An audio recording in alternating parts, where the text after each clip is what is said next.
So, what would you say? I know you mentioned earlier, but for the purpose of clarification, what would you say is the top five objective of the Orga Foundation? Wow, that's a tough question. Good. I would say first is Oromo communities. Okay. For me, I sincerely believe in that. If we don't have a place where we can come together and discuss our problems, our issues, our business ideas, there is no other format. So for me, my first priority is the community. Second is the youth. And by youth, it encompasses a lot of things. It encompasses culture, it encompasses education, it encompasses social awareness. I mean, political awareness, what's going on in our people, in our community. Are we involved, or are we just a bunch of, the X generation or hip hop generation, we want to call ourselves, and just forgotten what we're all about? So those are things that really matter to me. Yeah. Besides that, health, as we speak now, I'm about to sign an agreement with the Minnesota Health Department to do breast cancer screening, cervical cancer screening, and prostate cancer screening for men in Minneapolis. Once that pilot program works, it's actually going to be we're going to export it to other American cities. And one of the things we're going to do commercials on TV, and we're going to do the ads on Afan Oromo. And some of the issues we have is, the Oromo women and our culture, the men do not allow the women to be examined. Yeah. Because of that, they die. It's a stupid culture from that aspect of it. Yeah. And those are the things we want to break, so that we're going to have Oromo women in the state of Minnesota Health Department talk in Afan Oromo, explain to them what it is in Afan Oromo, so they have some comfort level. At the same time, educate their husband and men that this is the health, this is your wife, this is your mother. Yeah. So put your culture stuff on the side and protect the health of the woman. Yeah. So those are the things we're trying to do. Besides that, we're trying to open up, we're working with Gada Foundation, we're trying to open up libraries in Ethiopia, and have internet cafes in them, really, so that we can communicate with the youth back home.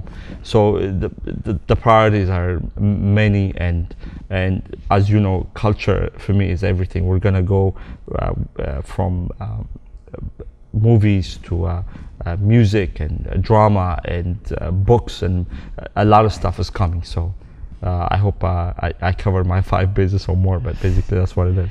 Definitely looking forward to the movies and all that, because I've been wanting to see movies that are made in our language or that are made all together in Ethiopia.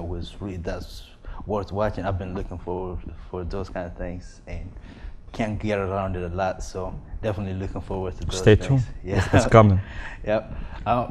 The other question is basically this is more like you get into people. Me personally, I look at you as a role model right now, because I aspire what you do, what you've done, and I would like to follow your footsteps.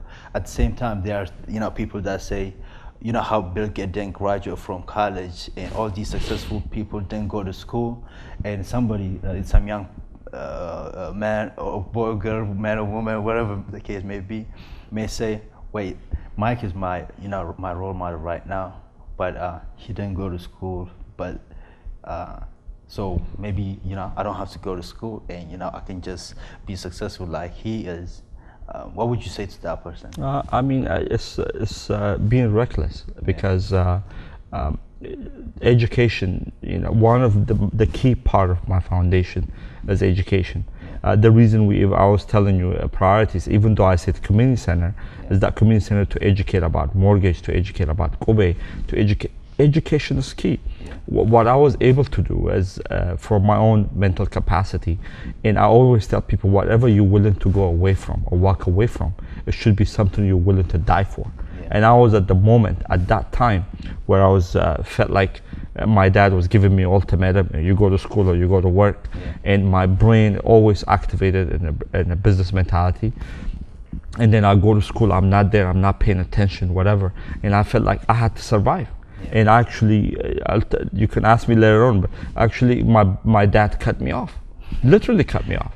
and he wasn't talking to me for years. And one of the reasons was because I pursued it and I failed in my business. So I knew I can go back to my family, and obviously I couldn't go back to school. It became a matter of survival. So somebody asked me, why you keep getting up after you fall? Remember, I was asked in Seattle one time, and I said, because I didn't have a choice. I had to get up. So, and I tell people, education is key. A girl in Portland, I would have mentioned her name, and she was, I came to their house dinner, and her uncle always tells her, you need to go to school, you need to go to school. And then I come to town and she says to him, you see, Mike didn't go to school, why should I go to school? And then he didn't know, because he didn't know what to do, but I was sitting there.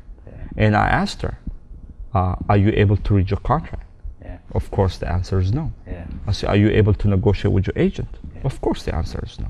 Are you able to market yourself? Of course the answer is no. So I said to her, those things are education. Unless you educate yourself, or really get some education just for you want a model, it's a risky proposition to begin with. So I'm strictly for education. And one of the things with Abebe Foundation, with other foundations we're doing, is giving out scholarships so that people can stay in school. So I'm 100% for school. I guarantee you that much. Okay. Education, like in addition to actually going to the school setting, what you did, like actually you're reading business magazines and self-educating basically. So education, I mean, it may be perceived usually when it comes to education is at the school setting is the only thing people might think, but you're not suggesting that education, you just stay in the school and learn, or are you talking about education even if you leave school, make sure you learn by reading the appropriate books, magazines, and all that?